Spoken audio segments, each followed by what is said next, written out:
Hi, I'm Brant Rios. I am a CASA volunteer advocate, and I've been with the program since 2016. I'm Jennifer Heisaw. I've been an advocate since May of 2016. Hi, my name is Brett Cloyd. I've been an advocate since 2013. My name is Kristen Hibbard, and I've been an advocate since 2018.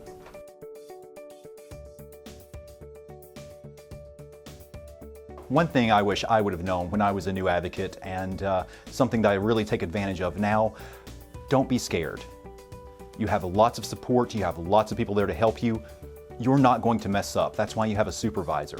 You're here because you have a heart for helping children, and as long as you keep that in the front of your mind, everything else will be okay. The fact that you are doing anything is a win.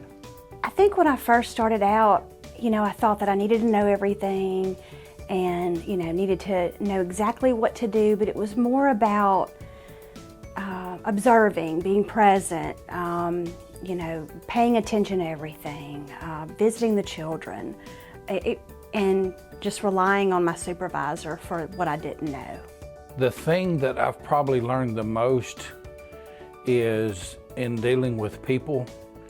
People will surprise you on what they will tell you that they're going to do and probably end up not doing it. Or if you're a very trusting individual, you trust that the parents are going to work their case plan and do everything that they can to do what's necessary to get their children back, and that's not always the case. Well, what I wish I would have known maybe before that first family visit, probably a couple things. Mental preparation, but practical preparation is important, and pacing yourself. You don't have to answer all of your questions the first visit.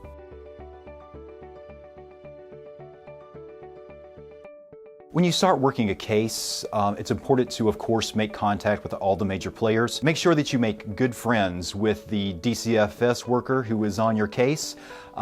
Reach out to them as soon as you can, introduce yourself, get to know as much about them as possible, really build those connections, and basically you'll be working the entire case with a friend and ally rather than with an adversary.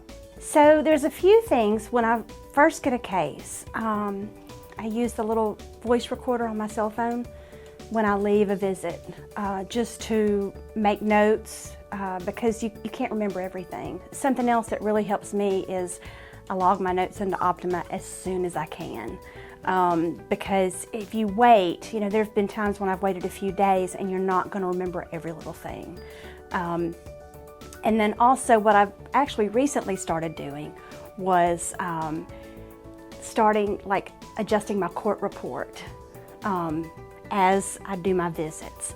And that way I don't have to go back through all of the notes just to do the court report. I kind of update it as the months go by. Probably the best tip is always take notes.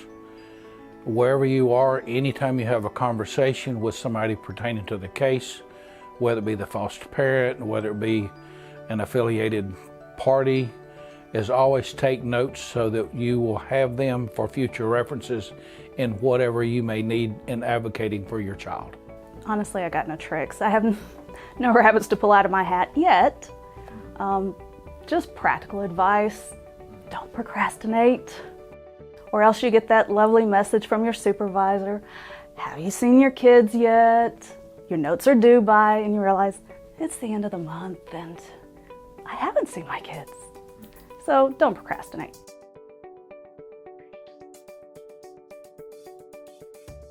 For somebody that's new, that's getting started, what I would say is be open-minded with the experience that you're fixing to embark on, because it will take you places where you never thought you would probably go. It will teach you things about yourself. It will teach you things about other adults that have children. And you will also learn about the children themselves and how they react to different situations that they find themselves in. So it's very rewarding if you stick with it, knowing that you are doing your best for that child. I think maybe some good advice is, as you're on this CASA journey, parts of it are going to be difficult because I mean, you're bearing witness to the trauma and the pain of the most vulnerable among us. And so as you're facing those difficult times, you're going to need a really good, solid why. Why am I doing this? And you're going to need a why that's motivating and sustaining. And so, dig deep and figure out what that is. Just do your Optima notes as soon as possible. Stay in touch with your supervisor. I'm in touch with mine all the time about what I should be doing.